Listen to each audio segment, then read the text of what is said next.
খুতবা বয়ান করছেন ইসলামী চিন্তাবিদ ও গবেষক হযরত মাওলানা ইব্রাহিম খলিল। আসুন আমরা তার বয়ান শুনে আসি। খবরদার, আফা আমিনা আহলুল কুরা আইয়াতিয়াহুম বাসুনা বায়াতাও ওয়া হুম নাইমুন। খবরদার, আমার আল্লাহ থেকে নিজেকে নিরাপদ মনে করো না। আমার আল্লাহ থেকে কেউ নিরাপদ না।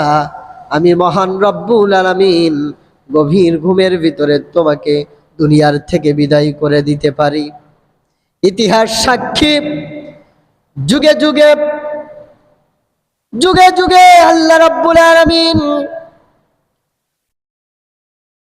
পৃথিবীর প্রাথমিক জামানা থেকে শুরু করে অসংখ্য জাতিকে আল্লাহ রাব্বুল আলামিন গভীর রজনী রাতে গভীর ঘুমের ভিতরে আমার আল্লাহ তাআলা অসংখ্য জাতিকে ধ্বংস করে দিয়েছে।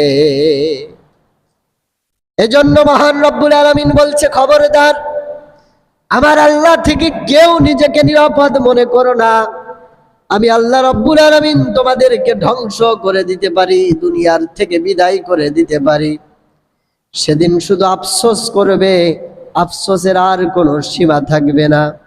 যেভাবে হেলাই হেলাই জীবনটা কাটায়া দিচ্ছ, হেলাই হেলাই গুনাহের ভিতরে থেকে যেমন ভাবে রব্বুল আলামিনের সাথে নাফরমানি করছো, যেমন ভাবে আমার আল্লাহর সাথে বেঈমানি করছো, দিনের পরে দিন, রাতের পরে রাত যদি এইভাবে আমার আল্লাহর সাথে নাফরমানি করতে থাকো, বেঈমানি করতে থাকো, আমি আল্লাহ রব্বুল আলামিন তোমাদেরকে এমন ভাবে ধ্বংস করব, সেদিন নিজের হাত নিজেকে কামড়াইতে হবে আর আফসোস করতে হবে, আজকে যদি আমি ওই গুনার কাজের ভিতরে না থাকতাম। আফসোসের কোনো শেষ থাকবে না। আমরা দিনের পরে দিন মৃত্যুর আলোচনা শুনি, অসংখ্য ওয়াজ মাহফিলে, জুমার খুতবায়, জানাজার নামাজে দাঁড়ায়া মৃত্যুর কথাগুলো শুনি, কিন্তু আমাদের স্বভাব হয়ে গেছে এমন যে এই কান দিয়ে শুনি আর এই কান দিয়েই বের করে দিই। যখন শুনি তখন একটু হৃদয়ে লাগে, তারপরে আর ওইটার খোঁজ থাকে না। কিন্তু আপনি যদি ভুলে যান, তারপরেও মৃত্যু সত্য, আপনি যদি বিশ্বাস নাও করেন, তারপরেও আল্লাহ রাব্বুল আলামিন বলছে আমার আল্লাহ থেকে তোমরা কেউ নিরাপদ নাও, এটা সত্য। সম্মানিত ভাইয়েরা, সম্মানিত মুসাল্লি কিরাম, হেদায়েত উপর থেকে আসে। তাকওয়া, আল্লাহর ভয় উপর থেকে আসে। উকবা ইবনে আবি মুইত, কুরাইশ বংশের মক্কার বুকে একজন লিডার। উকবা ইবনে আবি মুইত বড় একজন নেতা। এই নেতা তার বাড়িতে প্রত্যেক ব্যক্তিকে দাওয়াত করলেন খাবার খাওয়ানোর জন্য। দাওয়াত করা হয়েছে আবু জাহেল, আবু লাহাব, উবাই ইবনুল খলফ, উতবা, সাহেবা, সকলকে দাওয়াত করা হলো। সঙ্গে সঙ্গে মুসলমানদের মহান লিডার জনাবে মুহাম্মদুর রাসূলুল্লাহ সাল্লাল্লাহু আলাইহি ওয়াসাল্লামকেও দাওয়াত করা হলো কাফেরদের সঙ্গে। নবীজি সাল্লাল্লাহু আলাইহি সাল্লাম তার দাওয়াত গ্রহণ করলেন। বাড়িতে বসে আছে সবাই, খাবারের প্লেট সামনে নিয়ে যখন বসেছে, আবু জাহেল, আবু লাহাব, উতবা, সাহেবা, উবাই ইবনুল খলফ, এই বড় বড় কাফের নেতারা খাবার পাওয়ার সাথে সাথেই খাওয়া শুরু করে দিয়েছে। নবীজি সাল্লাল্লাহু আলাইহি ওয়াসাল্লাম হাতও ধোয় না, খাবারও খায় না। এমত অবস্থায় উকবা ইবনে আবি মুইত বলছে যে মুহাম্মদ, সবাই তো খাবার খাওয়া শুরু করে দিয়েছে, তুমি খাচ্ছ না কেন? খাওয়া শুরু করো। নবীজি সাল্লাল্লাহু আলাইহি সাল্লাম বলছেন যে চাচা, হে নেতা উকবা ইবনে আবি মুইত, আমি তত সময় খাবার খাবো না যত সময় পর্যন্ত আপনি মহান রব্বুল আলামিনের একাত্মবাদ আপনি যত সময় পর্যন্ত কালেমা গ্রহণ না করবেন, ইসলামের ছায়াতলে, দ্বীনের ছায়াতলে যত সময় পর্যন্ত না আসবেন, আমি মুহাম্মদ সাল্লাল্লাহু আলাইহি সাল্লাম আপনার বাড়িতে খাবার গ্রহণ করব না। পড়েন সুবহানাল্লাহ। এখানে নবী সাল্লাল্লাহু আলাইহি সাল্লাম চেয়েছেন যে আমার পাশেরই চাচা, আমার এলাকারই নেতা, এই নেতা যেন জাহান্নামে না যায়, আগুনে না পড়ে, এই নেতাকে বাঁচানোর জন্যই নবীজি সাল্লাল্লাহু আলাইহি সাল্লাম এই কথা বলেছে যে আপনি যত সময় পর্যন্ত কালেমা না পড়বেন, আমি তত সময় পর্যন্ত খাবার খাবো না। উকবা ইবনে আবি মুইত চিন্তা করলেন, আমার বাড়িতে খাবারের জন্য দাওয়াত করেছি, এই মোহাম্মদ যদি খাবার না খেয়ে বাড়িতে চলে যায়, তাহলে এলাকায় একটা মান ইজ্জতের ব্যাপার হয়ে যাবে। মানুষ তো সি করবে যে মুহাম্মদ সাল্লাল্লাহু আলাইহি সাল্লাম আমার বাড়িতে দাওয়াতে এসে খাবার না খেয়েই ফিরে গেছে, আমাকে তো মানুষ অপমান করবে, অপদস্থ করবে। দিশে বিশে খুঁজে না পেয়েই কালেমা গ্রহণ করে ফেলেছে। যাহ, কালেমা পড়েই ফেললাম। কালেমা পড়েছেন, নবীজি খুশি হলো। খুশি হওয়ার পরে উকবা ইবনে আবি মুইতের বাড়িতে খাবার খাওয়া শুরু করে দিয়েছে। নবীজি সাল্লাল্লাহু আলাইহি সাল্লাম খাবার গ্রহণ করার পরে, খাবার খাওয়ার পরে উকবা ইবনে আবি মুইতের বাড়ি থেকে যখন আমার নবীজি বাড়িতে চলে এসেছে, উকবা ইবনে আবি মুইতকে ঘিরে ধরেছে অন্য অন্য কাফেররা। আবু জাহেল, আবু লাহাব, উতবা, সাহেবা, ওয়ালিদ ইবনে মুগিরা, উবাই ইবনুল খালফ, এই মক্কার বড় বড় নেতারাও উকবা ইবনে আবি মুইতকে ঘিরে ধরে বলছে যে কি করলে, আমাদেরকে অপমান করলে, আমাদের সামনেই তুমি মুহাম্মাদের কালেমা গ্রহণ করলে, তোমার সাথে আমাদের আর কোনো বন্ধুত্ব থাকতে পারে না। আজকের থেকে তোমার সাথে আমাদের সকলের সম্পর্ক ছিন্ন বিচ্ছিন্ন হয়ে যাবে। তোমার সাথে আর আমাদের ব্যবসা চলবে না, তোমার সাথে আমাদের আর কোনো নেতাগিরি চলবে না, তোমার সাথে আমাদের আর কোনো বন্ধুত্ব চলবে না, সব সম্পর্ক এখানেই ছিন্ন হয়ে যাবে। উকবা ইবনে আবি মুইত বলছে, ও আমার ভাইয়েরা, তোমাদের সামনেই তো এই ঘটনা ঘটেছে, তোমরা তো দেখেছো আমি যদি মুহাম্মাদের কালেমা না পড়তাম, তাহলে তো আমার বাড়ি থেকে খাবার না খেয়ে ফিরে চলে যেত।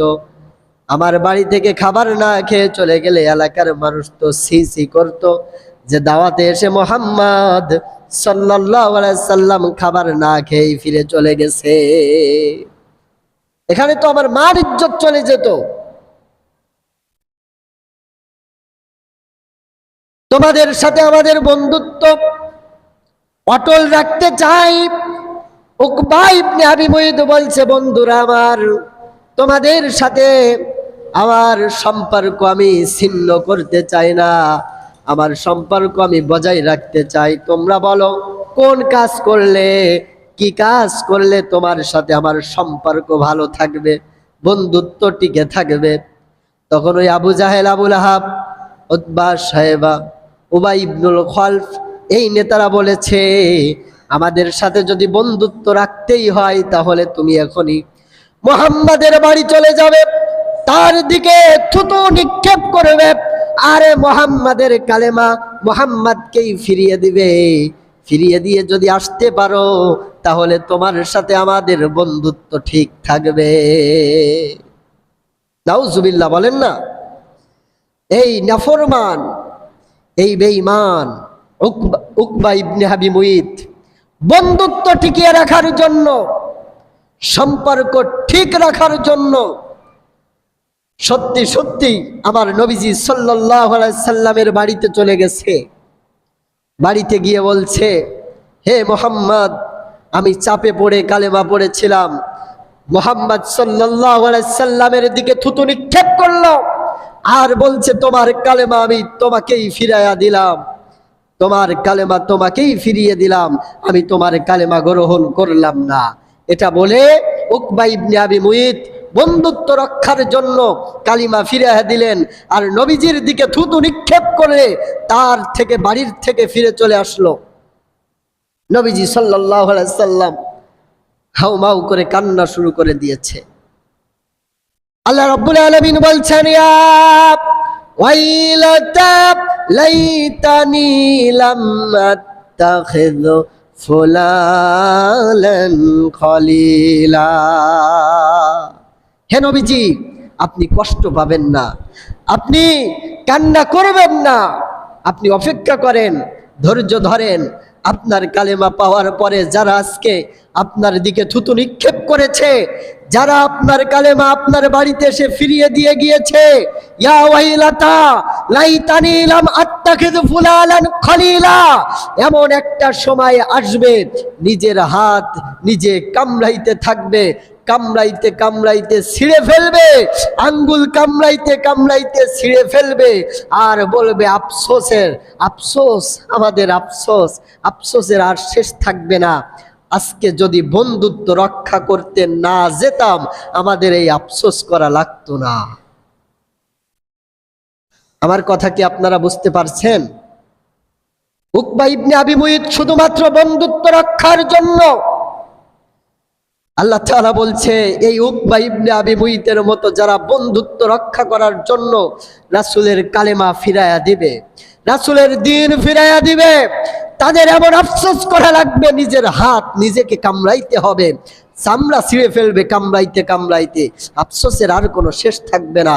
তাদের ঠিকানা হলো জাহান্নাম।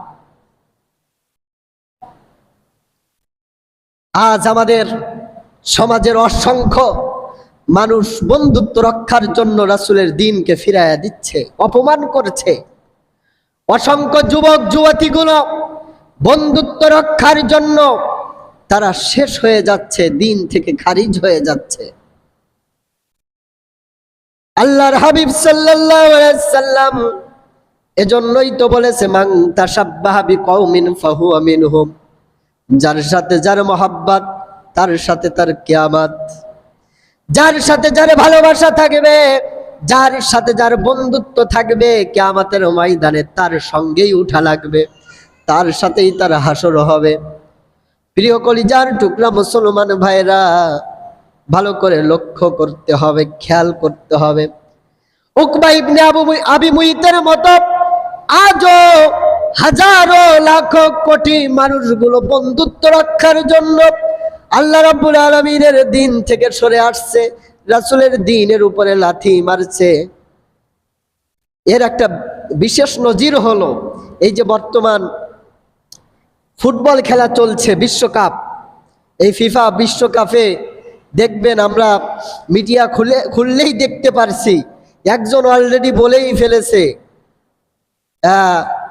যে এই ইহুদির বাচ্চা মেসিকে আল্লাহ তাআলা মুসা করে দুনিয়ায় পাঠাইছেন, বলেন না নাউজুবিল্লাহ। মানে একজন ইহুদিকে হযরতে মুসা আলাইহিস সালামের সাথে তুলনা করা হচ্ছে। তার মানে আপনারা বুঝতে পারছেন, মানে এই ব্যাপারে আলোচনা করতেই আমার লজ্জা লাগছে। আপনারা বিবেক দিয়ে এটা বুঝতেই পারছেন যুব সমাজ কত অধপতনে চলে গেছে। খেলার কারণে এক দল হেরে গেছে, হেরে যাওয়াতেও অলরেডি কুষ্টিয়ায় একজন, আরেকটা কোথায় যেন দেখলাম, নিজে আত্মহত্যা করে দুনিয়ার থেকে বিদায় হয়ে গেছে। নাউজুবিল্লাহি মিন যালিক। কত অধপতন এদের। তার মানে ইহুদি বেঈমান খ্রিস্টানগুলো এদের মাথার ভিতরে এমন পোকা ঢুকায়া দিয়েছে যে ঈমান নিয়ে এরা বাঁচতে পারবে না। আপনারা তো জানেন দাজ্জালের হাতে গোটা বিশ্ব থাকবে, গোটা বিশ্বের মানুষ দাজ্জালের হাতে বন্দী হয়ে যাবে। অলরেডি আমরা দেখতে পাচ্ছি। তার কারণ লা তাত্তাখিদুল ইয়াহুদা ওয়ান নাসারা আউলিয়া, আল্লাহ রাব্বুল আলামিন বলছেন যে ইহুদি খ্রিস্টানেরা এরা কখনো মুসলমানের বন্ধু হতে পারে না। এরা একে অপরের বন্ধু। কাফের বেঈমানগুলো এরা একে অপরের নিজেদের বন্ধু, কিন্তু এরা কখনো মুসলমানদের বন্ধু হতে পারে। আর আপনারা আজকে ওই ইহুদি খ্রিস্টান বেঈমানদেরকে বন্ধুরূপে গ্রহণ করছেন, অন্তরে তাদেরকে স্বীকৃতি দিচ্ছেন, তাদের জন্য ভালোবাসা জাগাচ্ছেন। অধপতন ঠিক উকবা ইবনে আবি মুইতের মতোই হবে।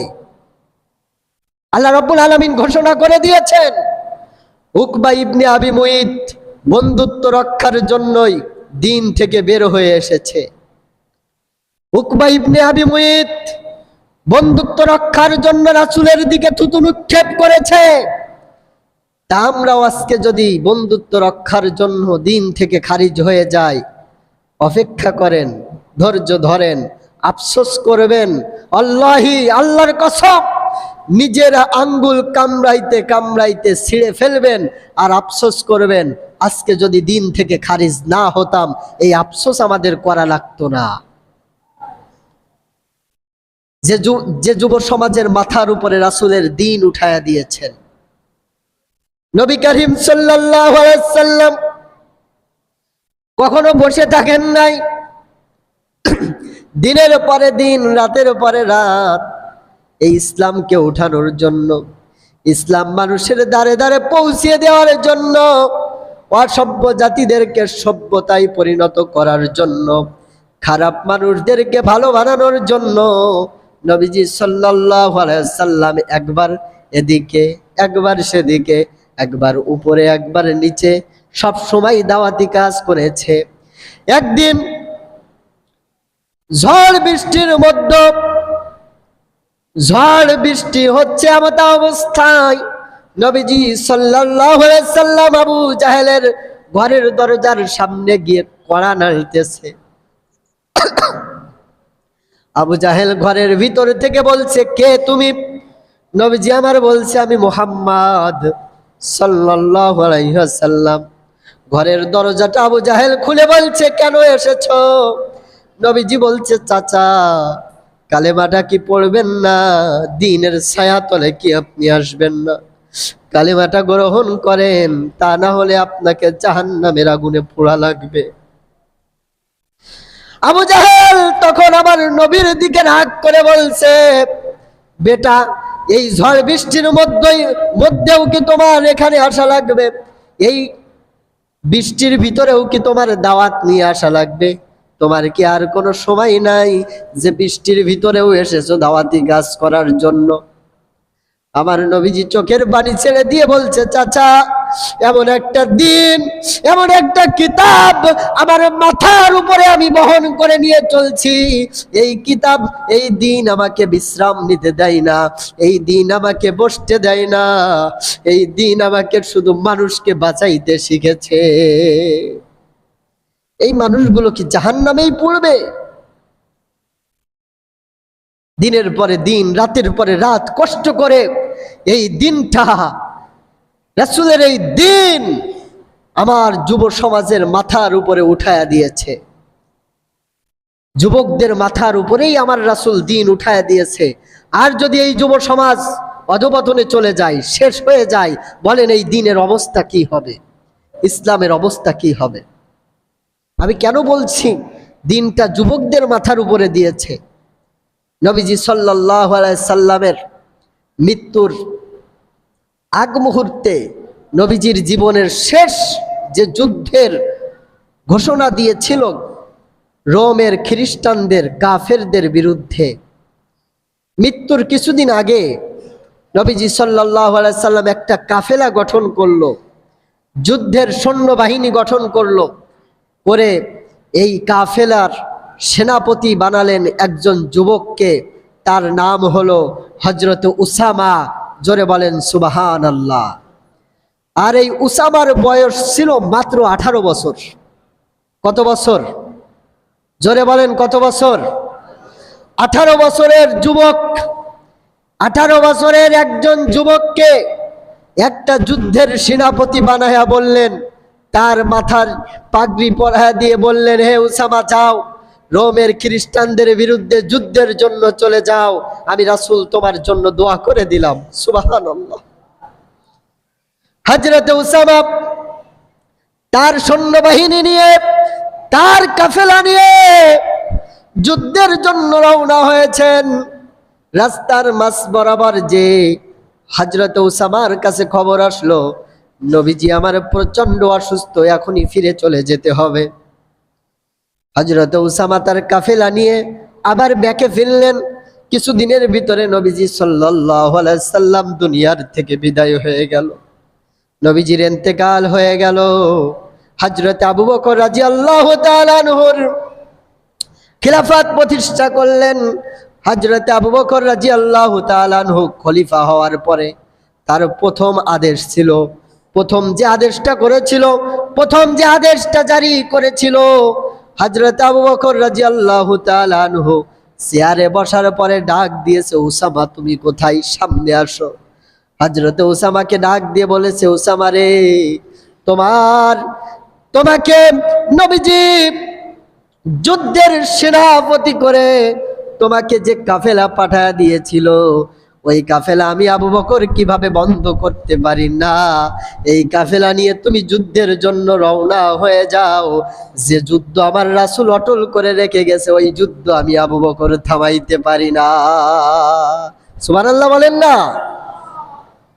হযরতে উসামাকে সেনাপতি করে এখানে রাসূল প্রমাণ করলেন, 18 বছরের একজন যুবককে একটা যুদ্ধের কাফেলার সেনাপতি করে আমার রাসূল প্রমাণ করেছে মৃত্যুর আগে, হে উম্মতের যুবকরা, আমার এই দিন তোমাদের মাথার উপরে উঠায়া দিলাম, এই দিন নিয়ে সামনের দিকে অগ্রসর হও। খবরদার এই দিনকে ফেলে দিও না, এই দিনকে ছুঁড়ে মেলো না, আমার দিনকে অপমানিত হতে দিও না, লাঞ্ছিত হতে দিও না। আর সেই যুব সমাজ, আজ সেই যুবকরা যদি ধ্বংস হয়ে যায়, আল্লাহকে যদি ভয় না পায়, আল্লাহ থেকে নিজেকে যদি নিরাপদ মনে করে, দিন ইসলাম শেষ হয়ে যাবে, ধ্বংস হয়ে যাবে। এজন্য ভাইয়েরা আমার, সম্মানিত মুসাল্লি কিরাম, এজন্যই আমি আজকে জুমায় আপনাদেরকে একটা বার্তাই দিচ্ছি, আমি একটা দাওয়াতি আপনাদেরকে দিচ্ছি। যে আল্লাহ রাব্বুল আলামিন বলছেন, আফামিন আহলুল কুরা আইয়াতিয়াহুম বাসুনা বায়াতাও ওয়া হুম নাহিমুন। যাই করেন না কেন, আল্লাহ থেকে নিজেকে নিরাপদ মনে করা যাবে না। আল্লাহ থেকে নিজেকে কি নিরাপদ মনে করা যাবে? বলেন, নিরাপদ মনে করা যাবে? আমাদের গুনাহের যে অবস্থা, দিনের পরে দিন, রাতের পরে রাত যদি এরকম গুনাহ করতে থাকি, আল্লাহর সাথে বেঈমানি নাফরমানি যদি করতেই থাকি, সামনে এমন একটা অবস্থা হবে, আল্লাহ রাব্বুল আলামিন বলছে, ওয়াদাল্লাহুল্লাহ, আমি আল্লাহ তোমাদের পথের সন্ধান ভুলাইয়া দেব। ওয়াখাতামা আলা কলবি, আমি কানের মোহর মেরে দেব, অন্তরে মোহর মেরে দেব। ওয়াজআলা আলা বাসারিহি গিশাওয়া, চোখের উপরে আবরণ ফেলাইয়া দেব। বলেন, এরকম শাস্তি যদি দুনিয়ার থেকে হয়ে যায়, যে অন্তরে আপনার ভালো জিনিসটা আর নিতে পারবে না, হাজার আপনার সামনে ভালো কথা বললে ওই কান দিয়ে আর শুনতে পারবেন না, চোখ দিয়ে ভালোটা দেখালে আর দেখতে পারবেন না, এরকম শাস্তি যদি আমার আপনার হয়ে যায়, বলেন হেদায়েত পাওয়ার কি আর রাস্তা থাকবে? থাকবে। এজন্য আল্লাহর থেকে নিজেকে নিরাপদ মনে করে দিনের পরে দিন আল্লাহর সাথে নাফরমানি বেঈমানি করা যাবে। আমি প্রথমে বলেছি, গভীর রজনী রাতেই, ঘুমের ভিতরেই আল্লাহ রব্বুল আলামিন দুনিয়ার থেকে বিদায় করতে পারে। এ ক্ষমতা আমার আল্লাহর আছে না নাই? যুগে যুগে অসংখ্য জাতিকে গভীর ঘুমের ভিতরে আল্লাহ তাআলা ধ্বংস করে দিয়েছে। এই তো কয়েক বছর আগে আপনাদের স্মরণ আছে কিনা, তুরস্কে একটা ভূমিকম্প হয়েছিল। ভূমিকম্প হয়েছিল মাত্র 40 সেকেন্ড। কত সেকেন্ড? সবাই বলেন কত সেকেন্ড? মাত্র 40 সেকেন্ড। 40 সেকেন্ডের এই ভূমিকম্পে 40,000-এরও বেশি মানুষ দুনিয়ার থেকে বিদায় হয়ে গেছিল। 1 মিনিটও লাগে নাই, মাত্র 40 সেকেন্ড। 40,000-এরও বেশি মানুষ দুনিয়ার থেকে বিদায় হয়ে গেল। 6,000-এরও বেশি বড় বড় বিল্ডিং মাটির সাথে মিশে গেছিল মাত্র 40 সেকেন্ডের ভিতরেই। আর এই ভূমিকম্পটা দিনের বেলায় হয় নাই, এই ভূমিকম্পটা হয়েছিল গভীর রজনী রাতে, যে সময় মানুষ ঘুমের ভিতরে ছিল, ফজরের ওয়াক্তের সময়। ফজরের ওয়াক্ত যখন চলে এসেছে, ঠিক এই মুহূর্তে এই ভূমিকম্পটা হয়েছে। আচ্ছা বলেন, ওই রাত্রে যে ব্যক্তি এশার নামাজ না আদায় করে ঘুমায়াছিল, যে ব্যক্তি জেনা ব্যভিচার করে ঘুমায়াছিল, যে ব্যক্তি হারাম খেয়ে ঘুমায়াছিল, যে ব্যক্তি মিথ্যা বলে ঘুমায়াছিল, অবস্থা তার কি হয়েছে? আমরা শুনেছি, আমরা আফসোস করেছি যে তুরস্কের জমিনে এমন একটা ঘটনা ঘটেছে। বলেন, এমনও তো হতে পারতো যে আমাদের সাথে ঘটেছে, আমাদের এই খবরটা তারা শুনতেছে। হতে পারতো কি পারতো না? সব ক্ষমতা, সব বাহাদুরি সব মুহূর্তের ভিতরেই শেষ হয়ে যেত কি যেত না?